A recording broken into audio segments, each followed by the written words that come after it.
Good day everyone. I'm here to show you the 5 basic cuts.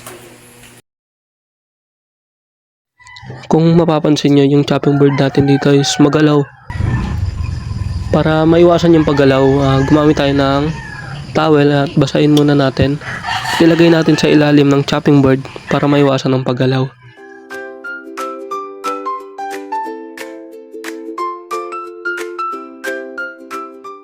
Dito sa knife natin is may proper talaga na paghawak dito. Yan, makikita nyo naman sa video kung paano.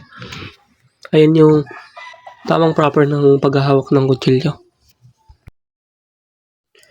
Then, make sure muna na nahugasan at nalinis natin yung chopping board at knife natin.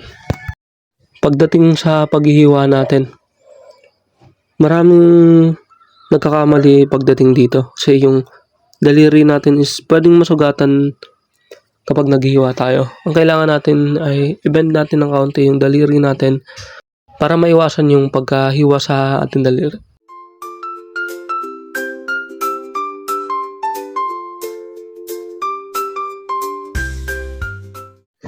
Una naman natin ay yung pagdadice.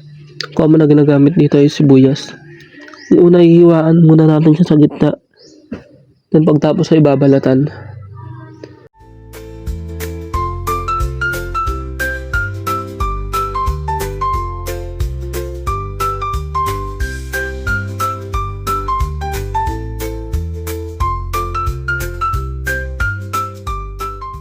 Pagkatapos naman nun ay hiwain natin siya sa gilid at sa may bandang taas. Pagkatapos natin hiwain yan ay hiwain naman natin siya ng pa-dice. Kaya natin ginawa yun para maghugis dice siya. Katulad na ito.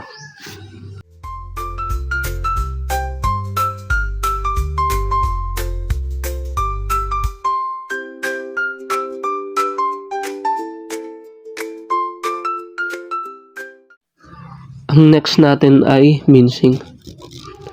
Ang common rin na ginagamit dito ay bawang. Dito is tatanggalin lang muna natin yung matigas na part niya.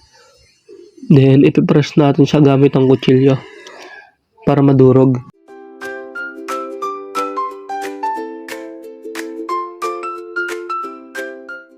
Then tatanggalin natin yung balat. Pagkatanggal ng balat is pwede na natin siya hiwain. Hiwain ng pamins. Ganun lang kadali yun. Parang tatadtarin nyo lang siya.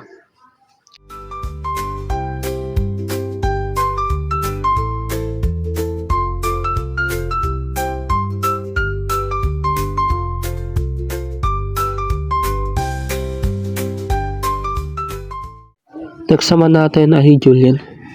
Tinanggalan lang siya dito sa gilid para pag hiwain na siya is flat yung sa may ilalim niya.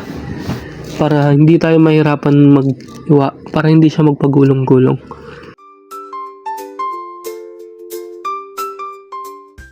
Hiwaan natin siya ng medyo maninipis na pahaba.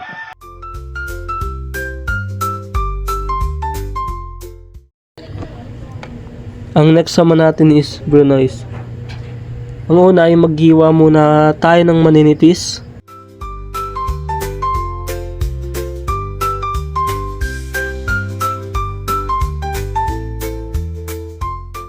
Then, pagtapos natin maghiwa ng maninipis, ay hiwain naman natin ito ng pa-julienne cut. Pagkatapos naman nun ay hiwain natin to ng small cubes, yung sobrang liit lang talaga. Then, ayan, nagawa na tayo ng brunoise. Ang next naman natin ay bâtonnet. Dito naman ay mas makapal siya kaysa sa nauna dun sa brunoise.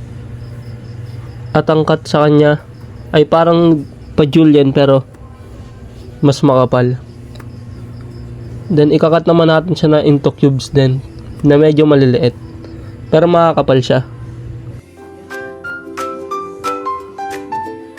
Then ayan, nagawa na tayo ng bâtonnet. At itong nagawa nating 5 basic cuts.